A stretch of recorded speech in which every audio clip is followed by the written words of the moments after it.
L'histoire que je vais vous raconter aujourd'hui, c'est l'histoire d'un homme politique qui a détourné des millions, un homme politique qui a transformé sa capitale en Disneyland des Balkans, un homme politique qui a fissuré les fondations d'une démocratie déjà fragile, puis qui s'est enfui sans jamais rien assumer. Mais cette histoire, c'est pas seulement celle de Nicolas Gruevski, c'est surtout l'histoire d'un pays qui cherche encore qui il est. Et pour comprendre tout ça, il faut commencer par une horloge.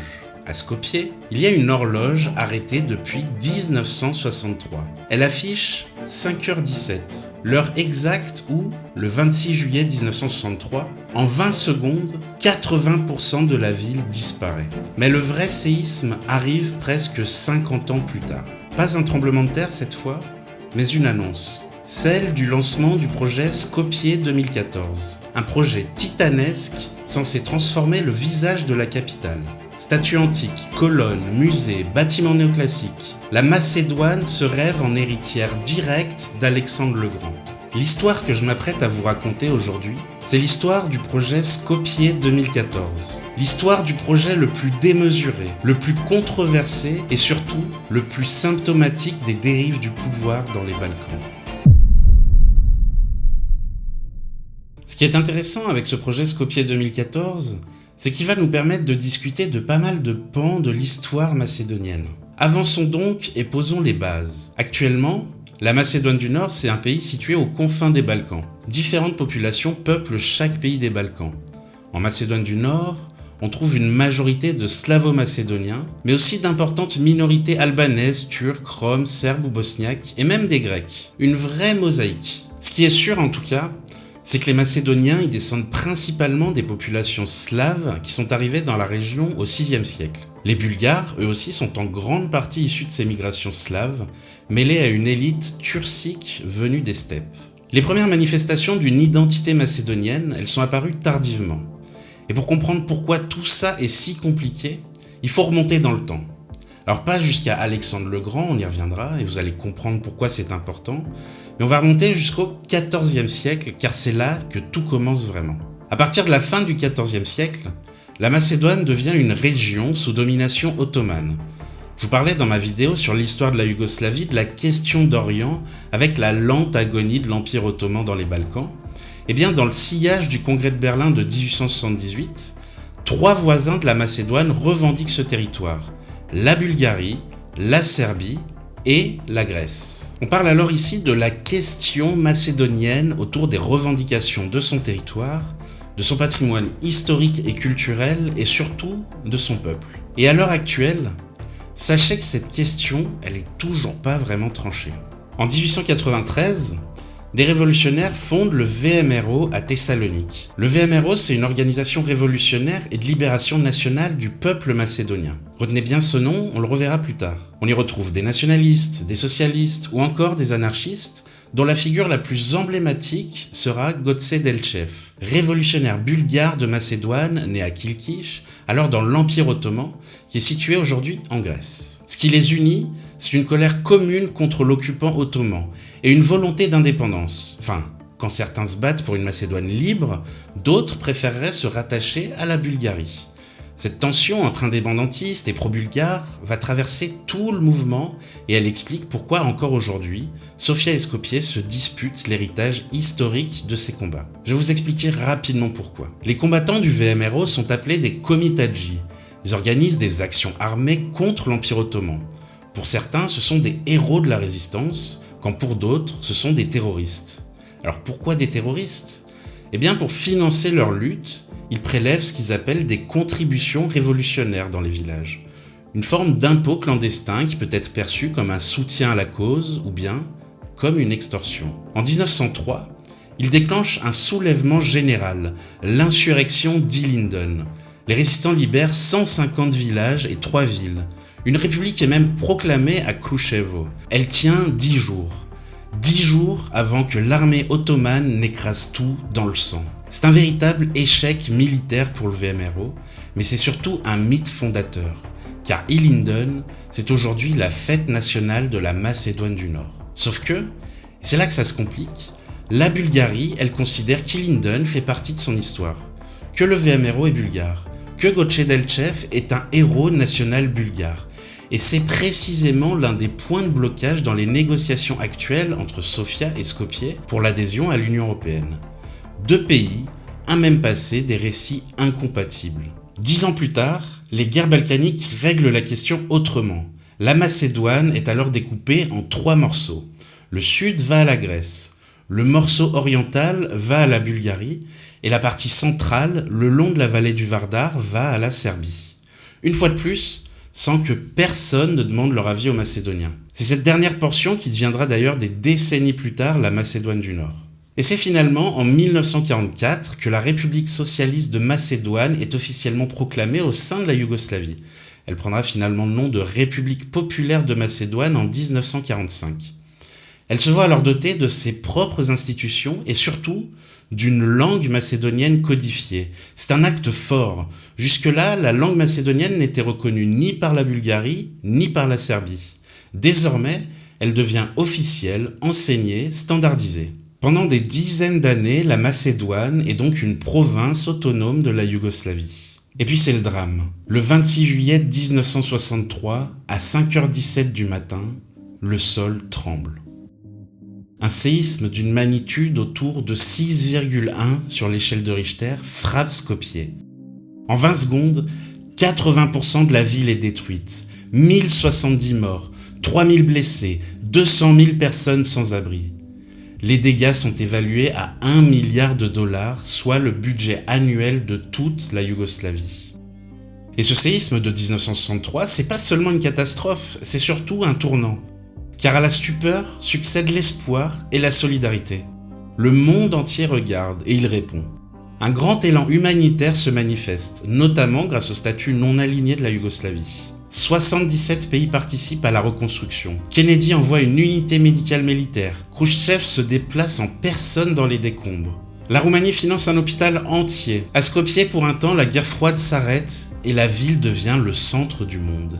L'Est et l'Ouest travaillent côte à côte, quelques mois seulement après la crise des missiles de Cuba où les États-Unis et l'URSS étaient au bord de la guerre nucléaire. La ville devient pour un temps un symbole mondial de solidarité. Un comité de reconstruction est alors nommé par l'ONU en 1964, constitué d'experts internationaux et yougoslaves. Skopje devient alors un chantier à ciel ouvert. On reconstruit vite. Les nouveaux quartiers sortent de terre. L'ancienne gare, aujourd'hui musée de la ville de Skopje, est un symbole du tremblement de terre. L'horloge de la gare est toujours arrêtée à 5h17. En 1965, un concours international est lancé pour repenser l'organisation du centre-ville. 2 projets se détachent. Le premier, celui de Kenzo Tange, star de l'architecture japonaise, connu pour son mémorial de Hiroshima. Mais le projet est jugé trop complexe, trop coûteux. Alors, une deuxième équipe est appelée, celle de l'Institut croate d'urbanisme. Finalement, les 2 équipes sont fusionnées et en 1966, elles présentent ensemble un nouveau concept, un compromis entre la vision futuriste de Tange et les contraintes économiques de la Yougoslavie. Pendant 15 ans, Skopje renaît. Des universités ouvrent, des bâtiments publics surgissent, les blocs s'élèvent, la ville se remplit. Mais au fil du temps, les choses ralentissent. L'inflation monte, les budgets fondent, certains éléments du plan initial ne seront jamais réalisés. Mais globalement, la reconstruction de Skopje est considérée comme un succès. Mais sous les bâtiments neufs, les tensions, elles, sont toujours là. La Macédoine est pauvre, rurale, inégalement développée. Et au fil des années 80, la crise économique s'aggrave dans toute la Yougoslavie. Le pays s'endette, la corruption se généralise, les fractures s'approfondissent. Quand arrive l'année 1991, Skopje a changé de visage, mais derrière le béton, la société est à bout de souffle. La fédération yougoslave vacille et la Macédoine s'apprête à prendre son indépendance pendant que le reste de la fédération se déclare la guerre.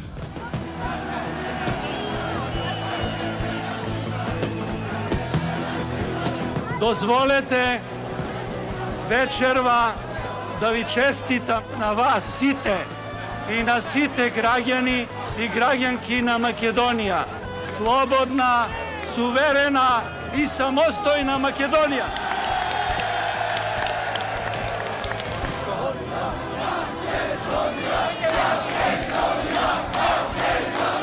Nous sommes le 8 septembre 1991 sur la place Josip Broz Tito à Skopje.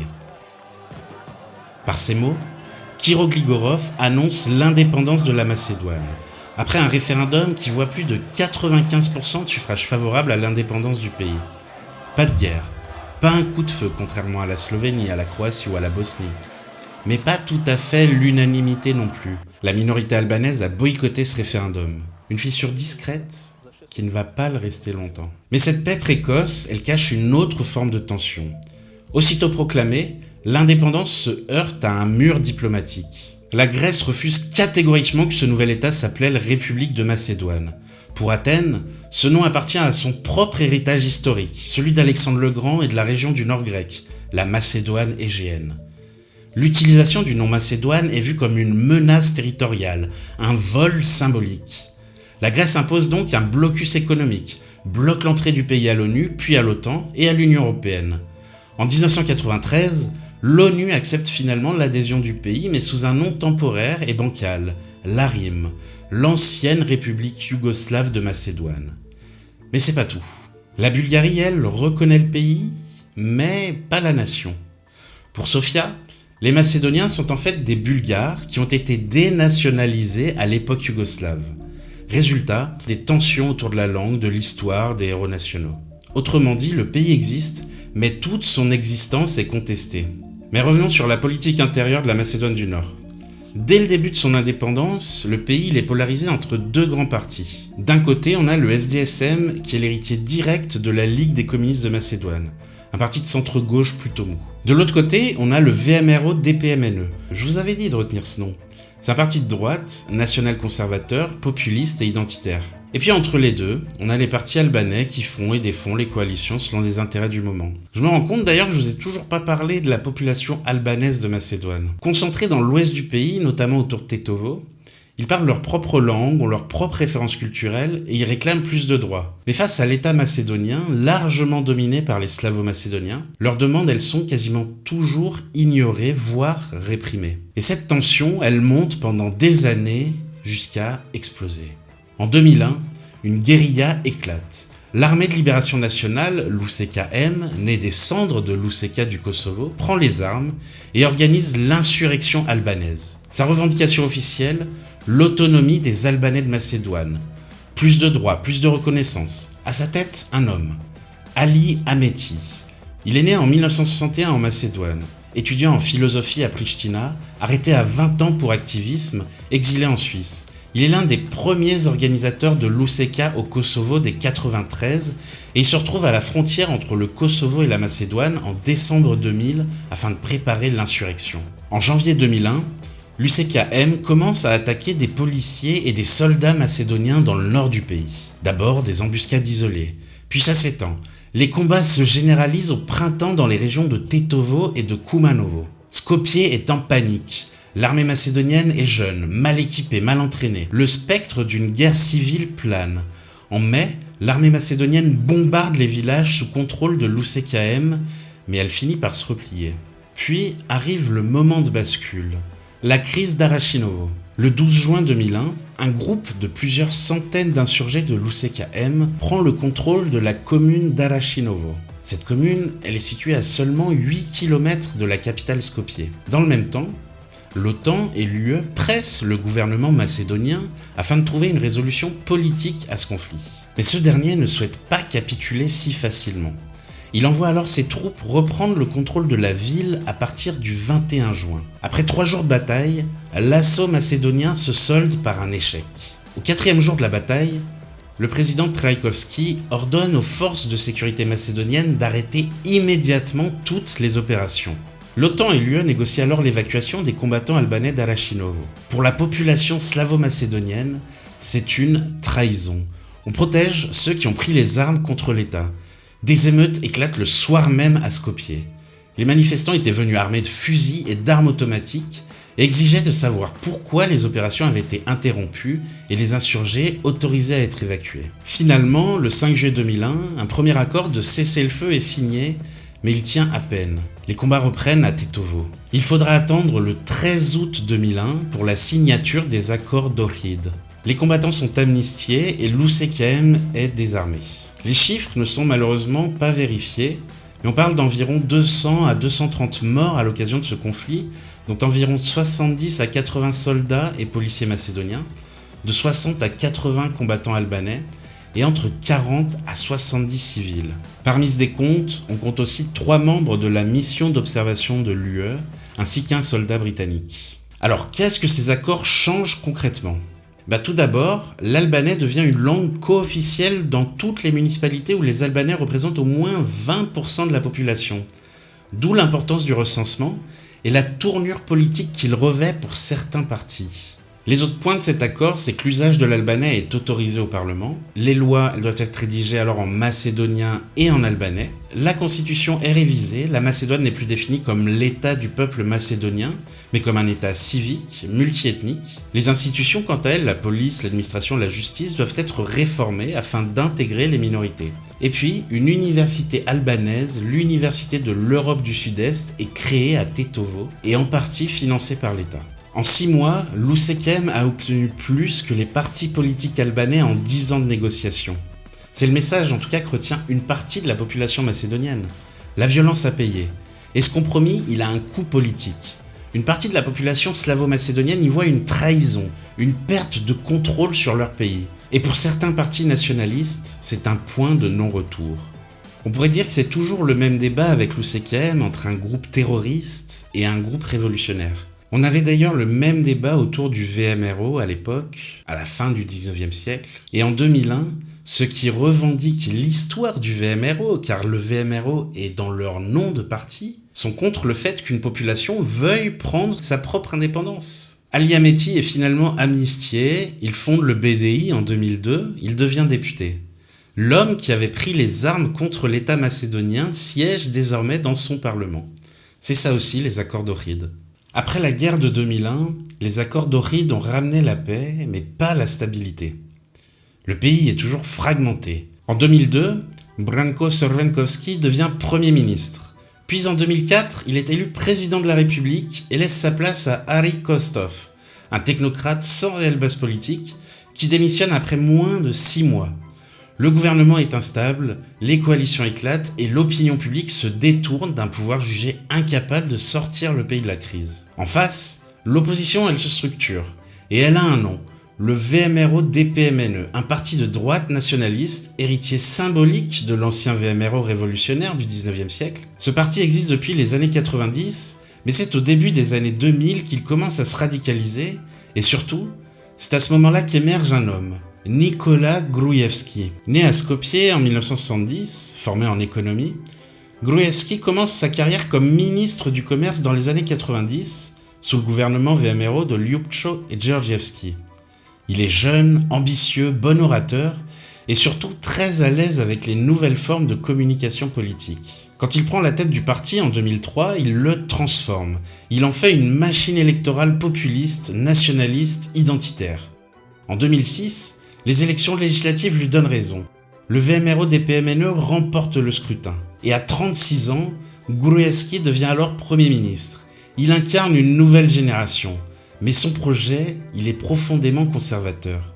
Et surtout, il a une idée en tête, reconstruire la fierté nationale. Pour lui, la Macédoine a été humiliée par l'ONU, par la Grèce, par la Bulgarie, par l'Occident. Il faut restaurer la grandeur du peuple macédonien, lui redonner une histoire, des symboles, une identité forte. Ce récit va devenir sa ligne politique. Et rapidement, il va chercher à le matérialiser dans la ville même de Skopje. L'idée de Skopje 2014, elle n'est pas annoncée tout de suite. Elle mijote, d'abord dans les cercles du pouvoir, dans les ministères de la Culture et des Transports. Puis elle s'installe au fil des mandats. En 2008, Gruevski est réélu avec une large majorité. C'est à ce moment-là que les premières rumeurs circulent. Le gouvernement aurait un plan de rénovation du centre-ville avec des monuments, des statues, une revalorisation du patrimoine. Mais c'est en 2010 que le projet est officiellement révélé au grand public. Une vidéo de promotion est diffusée, maquette 3D, temple néo-antique, musée, arc de triomphe, pont décoré, statues géantes. Le tout baigné dans une esthétique kitsch et impériale. Le choc est énorme. Pour les partisans du VMRO, c'est une renaissance, une revanche historique. Pour les autres, c'est une folie mégalomane, un délire identitaire à base de pastiches antiques. C'est pas de l'urbanisme, c'est un récit, un mythe matérialisé, une tentative de reconstruire l'histoire nationale à coups de marbre et de cuivre. Car tout le nœud du problème réside dans le fait que certains partis politiques de Macédoine du Nord, le VMRO-DPMNE pour pas le citer, revendiquent et s'accaparent l'histoire du royaume de Macédoine de Philippe II, puis de son fils, Alexandre III ou Alexandre le Grand. Sauf que pour la majorité des historiens, cet empire est grec. Pas slave, pas balkanique, grec. Pour être plus précis, les Macédoniens antiques parlaient un dialecte grec, s'inscrivaient dans la culture hellénistique et n'avaient aucun lien ethnique ou culturel avec les Slaves arrivés 1000 ans plus tard. Ce n'est pas grec au sens de la Grèce moderne, mais c'est clairement distinct avec les peuples slaves. Il est bon d'ailleurs de rappeler que l'empire macédonien d'Alexandre le Grand fut l'un des plus vastes, des plus marquants de l'Antiquité, non pas par sa durée, mais par la fulgurance de sa conquête, à peine quelques décennies. Des conquêtes allant jusqu'au cœur de l'Asie. Mais il est surtout marquant par l'ampleur de son héritage culturel. Et c'est là que réside une grande partie du paradoxe du nationalisme moderne. On se réclame de figures historiques qu'on ne comprend plus vraiment. Alexandre, c'était un conquérant, certes, mais c'était aussi un homme éduqué, élevé dans une culture où les relations entre hommes faisaient partie du monde aristocratique. Et ça colle pas très bien avec les valeurs que prétendent défendre ses admirateurs d'aujourd'hui. Et c'est là que ça devient vraiment fascinant. Le héros absolu des nationalistes macédoniens, Alexandre le Grand, n'avait rien d'un identitaire fermé. Il épousait des femmes perses, il s'habillait à l'oriental, il imposait les mariages mixtes à ses soldats, il parlait plusieurs langues, il s'entourait de savants venus de tout l'Empire, et sa relation avec Héphaestion ferait frissonner bien des conservateurs d'aujourd'hui. Autrement dit, le rêve d'un empire macédonien pur, masculin et héroïque, c'est une illusion. Alexandre, il était plus complexe, et probablement bien plus ouvert qu'eux. Alexandre le Grand comme symbole d'une grandeur perdue. C'est cette idée-là, aussi absurde qu'elle soit historiquement, qui va devenir le carburant d'un projet démesuré. Un projet qui va transformer le centre de Skopje en quelque chose que personne n'avait vu venir. Quand le projet est annoncé en 2010, on l'appelle alors Skopje 2014. Mais pourquoi ce nom ? Eh bien parce que l'objectif affiché, c'est que tout soit terminé en 2014. En 4 ans seulement, le centre-ville de Skopje doit être entièrement transformé. Une refonte complète du cœur de la capitale pensée comme un outil de communication politique. Mais ce que le gouvernement n'avait pas prévu, c'est que les travaux s'étaleraient en réalité jusqu'en 2017, voire même plus. Mais peu importe, le nom est resté. Aux yeux du Premier ministre et de ses proches, il faut redonner du prestige. Et pour ça, quoi de mieux que l'urbanisme ?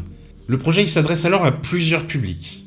À l'intérieur du pays, il s'agit de solidifier une identité nationale commune autour d'un passé supposé héroïque. À l'extérieur du pays, c'est une vitrine touristique, un moyen d'attirer les visiteurs, de rendre la ville instagrammable, de mettre Skopje sur la carte, de créer un véritable Disneyland en plein cœur d'un centre-ville. Rapidement, les chantiers commencent. Tout s'accélère. On ne consulte pas les habitants. Le projet n'est même pas voté au Parlement. Il est simplement présenté comme une initiative du ministère de la Culture, avec le soutien du gouvernement. Et sur le terrain, les grues envahissent alors la ville. En seulement quelques mois, le paysage urbain change radicalement. Des dizaines de statues surgissent, des colonnes apparaissent. Les bâtiments existants sont habillés de façades néoclassiques en polystyrène sculpté. On maquille l'ancien avec du faux vieux. Le kitsch devient la norme. L'opposition dénonce alors une opération de propagande, une instrumentalisation de l'histoire à des fins politiques. Des intellectuels et des architectes montent au créneau. Même l'Académie macédonienne des sciences et des arts s'inquiète de la dérive. Sur les réseaux, des collectifs de citoyens commencent à documenter les aberrations des chantiers. Mais Gruevski, lui, il s'accroche. Il répète que ce projet est nécessaire pour renforcer l'identité nationale, que les critiques viennent de traîtres, d'ennemis de la Macédoine. Et dans un pays où le pouvoir contrôle une bonne partie des médias, eh bien ce discours officiel, il reste dominant. Pourtant, les critiques s'accumulent, et les scandales aussi. Mais entre-temps, Skopje 2014 est presque terminé. Le centre-ville est méconnaissable, des statues de partout, des colonnes, des lions, des soldats, des figures mythiques ou inventées. L'histoire a été coulée dans le béton. Pas une histoire fidèle, ni une histoire critique. Une histoire fabriquée pour servir un pouvoir, pour imposer une image figée de la Macédoine masculine, guerrière, antique. Et tout ça financé avec l'argent public. La pièce maîtresse, c'est bien sûr la statue d'Alexandre le Grand. Mais comme la Grèce veille au grain, elle sera officiellement rebaptisée un peu plus tard le guerrier à cheval. 24 mètres de haut, un socle monumental entouré de lions cracheurs d'eau, des fresques en bronze autour de la colonne. C'est le symbole du projet. Elle est inaugurée en grande pompe en 2011 pour les 20 ans de l'indépendance du pays et elle coûte plus de 7 millions d'euros. Juste en face du guerrier à cheval, de l'autre côté du fleuve Vardar, une statue identique mais un peu plus petite représente Philippe II, le père d'Alexandre. Autour, une fontaine musicale, des colonnes, des balustrades, une mise en scène théâtrale. À cela s'ajoutent des dizaines d'autres statues. Justinien Ier, le tsar Samuel, Gotse Delchev, Mère Teresa. On en trouve sur les ponts, les places, les toits. Le pont de l'Art, par exemple, est décoré de 29 bustes d'artistes et d'intellectuels macédoniens. Et on construit aussi un arc de triomphe, la Porta Macedonia, censé célébrer l'histoire nationale pour près de 4,5 millions d'euros. L'artiste la plus mise en avant, c'est Valentina Stevanovska. C'est elle qui réalise les statues de Philippe et d'Alexandre, ainsi que d'autres monuments emblématiques. Son nom revient souvent dans les marchés publics du projet. Officiellement, le gouvernement annonce un budget de 80 millions d'euros. Mais très vite, les montants explosent. En 2015, une enquête du média Balkan Investigative Reporting Network, BIRN, révèle que les dépenses réelles dépasseraient les 500 à 700 millions d'euros. Le chiffre exact reste flou, car beaucoup de contrats ont été passés sans appel d'offres transparent. Pour une ville de 500 000 habitants, dans un pays où l'hôpital public s'effondre, où l'université manque de financement, où le taux de chômage dépasse les 30% chez les jeunes et où le salaire moyen dépasse à peine les 400 euros, on claque des millions d'euros dans des statues géantes. De plus, le rapport pointe aussi des irrégularités majeures, des contrats attribués sans appel d'offres, des entreprises qui sont proches du pouvoir, de la surfacturation et surtout l'absence totale de transparence. Certaines anecdotes sont à peine croyables. Une statue de Prométhée a dû être partiellement recouverte après des plaintes de milieux conservateurs qui la trouvaient trop dénudée. Des façades entières d'immeubles modernes ont été relookées à coups de faux frontons antiques juste pour correspondre à la nouvelle esthétique. Et certains bâtiments, ils ont jamais été utilisés ou ils sont restés vides pendant des années. Alors que les premiers monuments de Skopje 2014 sont inaugurés, l'opposition, elle, s'organise. Au départ, ce sont surtout les architectes, les urbanistes, les artistes et une partie de la société civile qui critiquent le projet. Pour eux, ce n'est pas simplement une affaire de goût, ce n'est pas qu'une ville qui devient un décor de théâtre. C'est une falsification de l'histoire, une vision passéiste imposée d'en haut sans concertation dans une société déjà fracturée. Des collectifs se forment comme Plénum étudiant ou First Archie Brigade qui dénoncent l'architecture kitsch, l'absence de débat démocratique et surtout le message idéologique que tout ça véhicule. Lentement, tout commence à se fissurer et cette fissure, elle vient de l'intérieur même du système. En janvier 2015, un homme apparaît avec des enregistrements transmis par 2 lanceurs d'alerte qui travaillent dans la police secrète macédonienne. L'homme qui présente les enregistrements à la presse s'appelle Zoran Zaev. Il est maire de Strumitsa et chef du principal parti d'opposition, le SDSM. Peu charismatique, souvent moqué pour son accent du sud et son allure paysan, il est pourtant sur le point de changer l'histoire. Zaev révèle qu'il détient des enregistrements réalisés illégalement par les services secrets. Des centaines d'heures d'écoute. Plus de 20 000 citoyens espionnés, journalistes, juges, avocats, opposants, même des membres du VMRO. Et surtout, des preuves accablantes de corruption d'État. On y entend des ministres discuter de nominations truquées, de pression sur la justice, de magouilles électorales. On y entend la voix de Gruevski lui-même qui orchestre tout. Et le lien avec Skopje 2014 y devient alors de plus en plus évident, car ces écoutes, elle révèle aussi comment les contrats du projet ont été attribués, en toute opacité, souvent à des proches du pouvoir, dans une logique clientéliste. Des sommes colossales ont été dépensées sans appel d'offres, parfois sans autorisation légale, avec des marges énormes pour les entreprises choisies. Au début, le gouvernement y nie. Il parle de montage, il accuse Zaev de tentative de coup d'État. Mais les enregistrements sortent semaine après semaine, et chaque nouvel enregistrement fait monter la colère. Dans les rues de Skopje, les premières manifestations éclatent au printemps 2015. Des étudiants, des activistes, des artistes rejoints par les citoyens de tous horizons. La Colorful Revolution prend forme. Les statues de Skopje 2014 sont barbouillées de peinture. Chaque lancer est un message. Ce n'est pas notre histoire, ce n'est pas notre avenir. Les jets de peinture ne sont pas là par hasard. chaque couleur devient un pied de nez à la solennité étouffante des monuments. Du rose fluo sur les statues du roi, du vert pomme sur les façades en faux marbre, du bleu électrique, du jaune citron, des taches violettes sur les lions de bronze. Les manifestants utilisent des pistolets à peinture, des ballons remplis de liquide coloré, parfois même des extincteurs customisés. Et c'est pas juste un acte de vandalisme, c'est un carnaval subversif, une manière de désacraliser les figures imposées, de remettre de la vie et de la contestation dans une ville figée. Certaines statues deviennent méconnaissables. Alexandre le Grand se retrouve barbouillé de roses bonbons. Les fresques en bronze dégoulinent de jaune. L'Arc de Triomphe se transforme en toile abstraite géante. Chaque nuit, les couleurs réapparaissent. Et chaque nettoyage par les autorités est vu comme une tentative désespérée d'effacer la colère populaire. La ville devient un champ de bataille chromatique. Une guerre symbolique entre le marbre synthétique du pouvoir et les couleurs vives de la contestation. Mais Gruevski tient bon. Il contrôle les médias, les tribunaux, la police. Le pouvoir réagit alors par la répression, comme d'habitude. Arrestations, pression sur les militants, propagande contre les opposants. Il promet des élections, puis les annule. L'année 2016 est une année d'attente et de trahison, où chaque avancée semble aussitôt s'aborder. Les scrutins sont reportés, la majorité s'accroche, les institutions tournent à vide. Alors, l'Union européenne intervient. Elle impose un accord politique, c'est le Perugino Agreement, une feuille de route pour sortir de la crise. Des élections sont fixées au 11 décembre 2016. Et ce jour-là, le pays retient son souffle. Le VMRO-DPMNE arrive en tête, d'une courte tête. Seulement 2 sièges d'avance. Mais avec les résultats des petits partis, le SDSM de Zaïev parvient à former une majorité en s'alliant notamment avec les partis albanais. Une coalition fragile mais suffisante. Pourtant, Gruevski, lui, refuse de céder le pouvoir. Il accuse Zaïev de vendre le pays aux Albanais. Le président Ivanov, qui fait partie du VMRO-DPMNE, bloque la nomination du nouveau gouvernement. Pendant des mois, les institutions tournent en rond, une impasse totale. Et dans cette tension, une haine sourde grandit, attisée par les chaînes du pouvoir, par les rumeurs, par l'humiliation de perdre le contrôle. Et c'est le 27 avril 2017 que cette colère explose.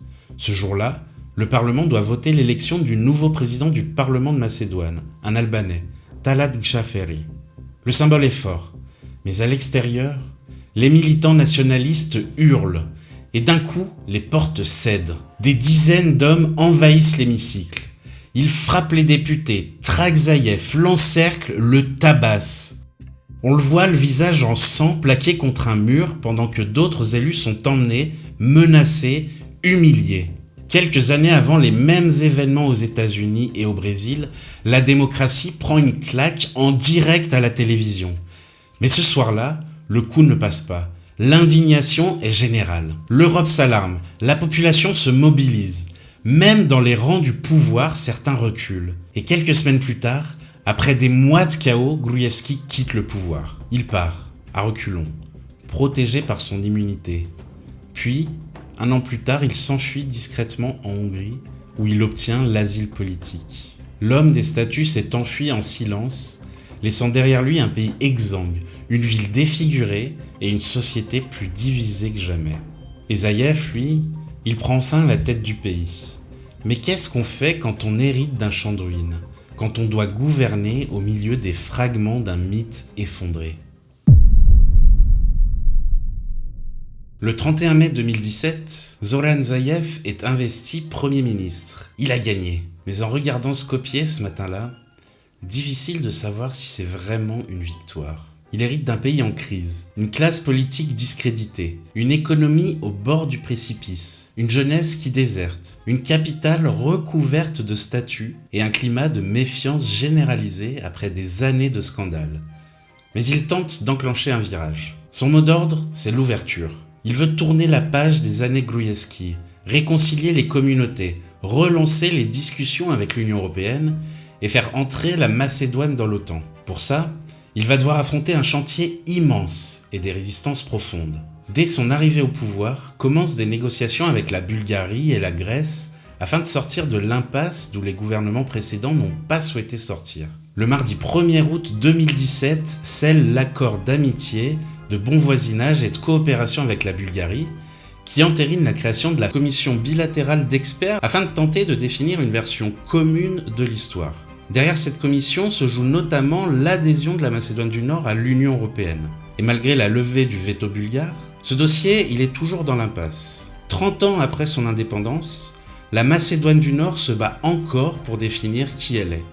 Et tant que cette question n'est pas résolue, tout le reste est suspendu.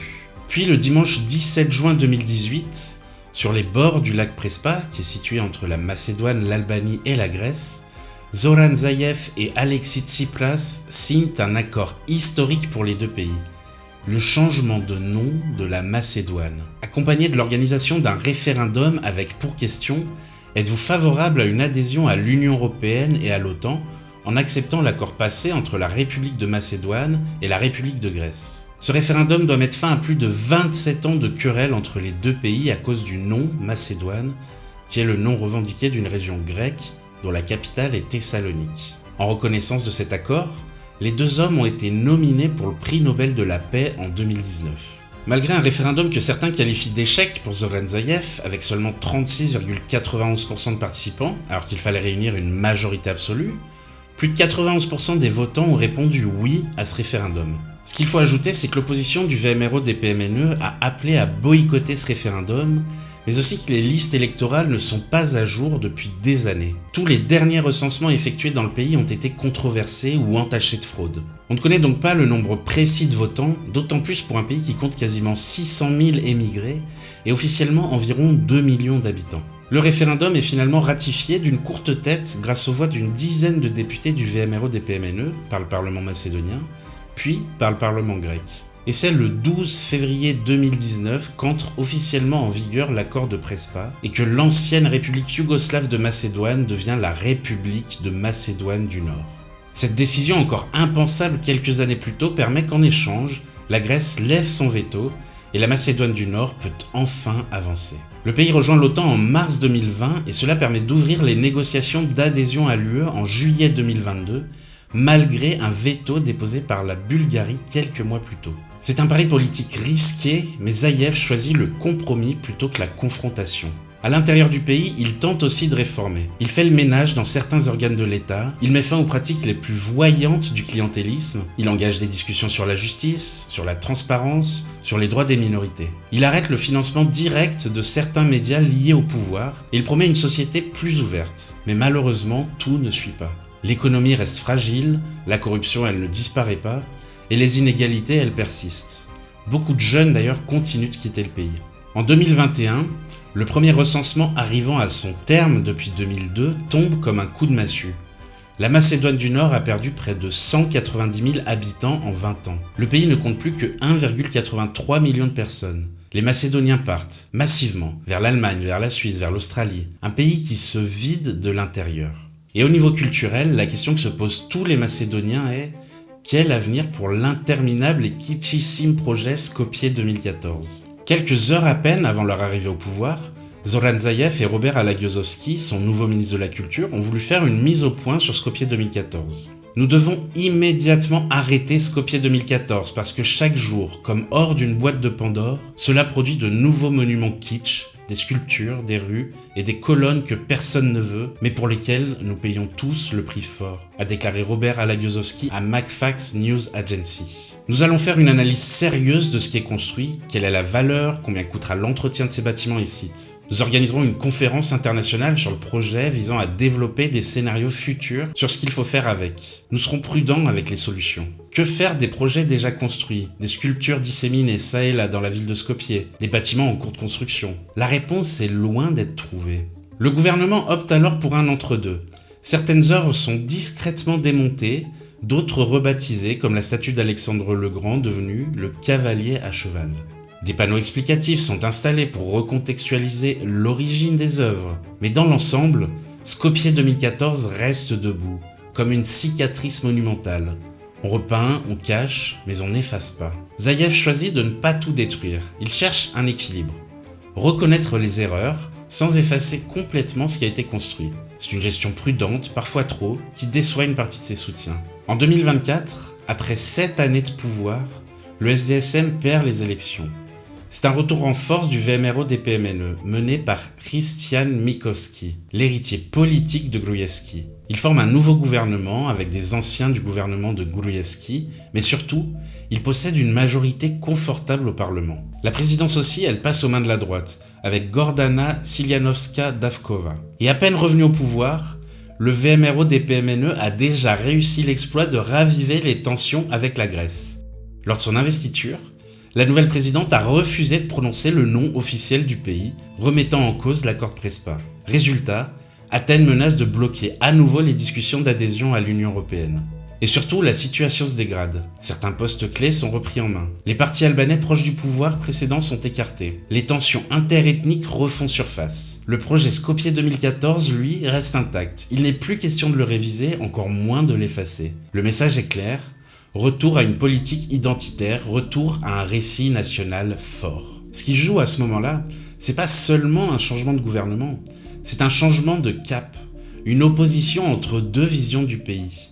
L'une tournée vers le compromis et l'intégration européenne, l'autre vers le repli national et la restauration symbolique. Et c'est sur ce terrain que se joue encore aujourd'hui l'avenir de la Macédoine du Nord. Récemment, un incendie dans le club Pulse à Kočani, une petite ville de l'est de la Macédoine du Nord, a fait plus de 59 morts. La plupart avaient à peine 20 ans. C'est l'une des plus grandes tragédies civiles qu'ait connue le pays depuis son indépendance. Et très vite, les questions se posent. Pourquoi ce club était-il ouvert alors qu'il n'avait ni autorisation conforme ni normes de sécurité respectées? Qui a signé les papiers? Qui a fermé les yeux? L'enquête révèle ce que beaucoup savaient déjà. La corruption est partout. La mairie de Kočani, la police locale, les services d'inspection, tous ont laissé faire. Mais cette fois, la colère ne reste pas confinée. Elle explose. Dans les rues, sur les réseaux, devant les institutions, des marches silencieuses virent à l'émeute. Des milliers de jeunes manifestent à Skopje, à Kočani, à Bitola. Ils brandissent les photos des victimes. Ils exigent des comptes. Ils dénoncent l'impunité, la justice, la peur de mourir dans un club qui aurait dû être fermé depuis des mois. Ce drame, c'est un électrochoc. Il cristallise tout, la corruption endémique, l'état défaillant, le cynisme du pouvoir. Il nous rappelle que derrière les statues géantes, les façades en faux marbre et les discours d'unité nationale, il y a une réalité. Celle d'un pays où l'on meurt parce que quelqu'un a touché un pot de vin. Quant au projet Skopje 2014, certains des monuments sont déjà en ruine. Les façades en polystyrène craquent, les statues s'oxydent, les bâtiments prennent l'eau et sont vides. Même les 3 galions du Vardar, ces faux bateaux censés attirer les touristes, sont à l'abandon. Inutilisables, trop coûteux à entretenir. Ils créent même des problèmes écologiques graves en ralentissant le courant du fleuve. Impossible à démolir sans dépenser des millions. Leur présence symbolise à elle seule le fiasco de Skopje 2014. Une illusion de grandeur qui finit échouée comme ces bateaux dans la boue. Pourtant, des enquêtes ont révélé que des détournements de fonds publics ont eu lieu dans le cadre du projet Skopje 2014. En juin 2023, le bureau du procureur public a lancé une enquête nommée Phoenix visant 15 individus, dont d'anciens hauts fonctionnaires macédoniens et un citoyen italien, soupçonnés d'abus de pouvoir et de blanchiment d'argent liés à l'acquisition de certains monuments du projet. Les suspects incluent notamment l'ancien Premier ministre Nikola Gruevski, l'ancien vice-premier ministre et ministre des Finances Zoran Stavreski, l'ancienne ministre de la Culture Elisabeta Konchesca Milevska, ainsi que 2 anciens maires de la municipalité de Centar, Vladimir Todorovic et Violeta Alarova. Ils sont accusés d'avoir détourné environ 57 millions d'euros du budget de l'État en contournant le Parlement. Après la chute de son gouvernement, Nikola Gruevski est rattrapé par une série d'affaires de corruption révélées notamment par le scandale des écoutes illégales. Il est condamné une première fois en 2018 à 2 ans de prison pour l'achat illégal d'une Mercedes blindée avec de l'argent public. D'autres condamnations suivent. 1 an et demi de prison pour avoir encouragé des violences contre un opposant politique en 2013, puis une lourde peine pour blanchiment d'argent lié au détournement d'environ 1,3 million d'euros de dons au parti VMRO-DPMNE. Cet argent a été utilisé pour acheter des propriétés via une société offshore au Belize. Au total, les différentes condamnations prononcées contre lui dépassent 10 ans de prison et plusieurs autres procédures pour corruption et financement illégal sont encore ouvertes. Mais en novembre 2018, seulement quelques jours avant son incarcération, Gruevski disparaît. Malgré la confiscation de son passeport, il quitte clandestinement la Macédoine du Nord, traverse l'Albanie, le Monténégro puis la Serbie avant d'arriver à Budapest. Quelques jours plus tard, le Premier ministre hongrois Viktor Orban lui accorde l'asile politique. Selon plusieurs enquêtes journalistiques, une partie du trajet aurait été facilitée par des diplomates hongrois. Depuis, Gruevski vit en Hongrie et les demandes d'extradition de la Macédoine du Nord sont restées sans effet.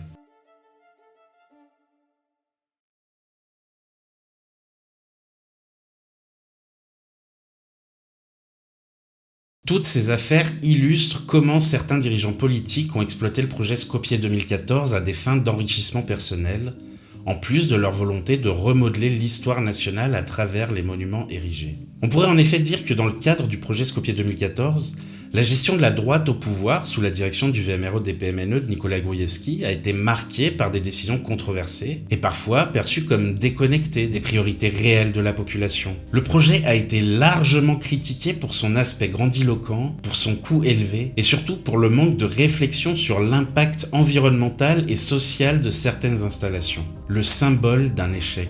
D'un projet bâti pour l'éternité, mais abandonné à peine une décennie plus tard. Et malgré les enquêtes, malgré les rapports accablants, personne n'a vraiment tourné la page, mais le sujet ne fait plus la une de l'actualité. Skopje 2014 est toujours là, planté dans le décor, comme une fiction qu'on n'ose pas démonter. Et le plus frappant, c'est peut-être l'indifférence. Entre 2010 et 2015, ce projet avait déclenché des protestations massives, des actes de désobéissance civile, des citoyens qui descendent dans la rue pour dire que des centaines de millions d'euros ne doivent pas finir en colonnes de stuc pendant que le pays se vide de ses habitants. Cette colère-là a produit la révolution colorée. Elle a fissuré le pouvoir de Gruevski. Et puis, plus rien. Aujourd'hui, Skopje 2014 ne provoque plus vraiment la colère. Il suscite surtout le cynisme, la lassitude, comme si on s'était habitué à vivre au milieu des colonnes en carton-pâte. Et pendant ce temps, les regards se tournent ailleurs, vers Bruxelles. 62% des Macédoniens soutiennent encore l'adhésion à l'UE. Vers la lutte contre la corruption, vers les nouveaux défis économiques, vers l'avenir. Skopje 2014 reste là, immobile, comme un point d'interrogation au milieu de la capitale. Quant à la question principale de la vidéo de qui est vraiment la Macédoine du Nord, elle n'a toujours pas de réponse. Je me souviens, en 2016, je me suis retrouvé à Skopje avec des amis.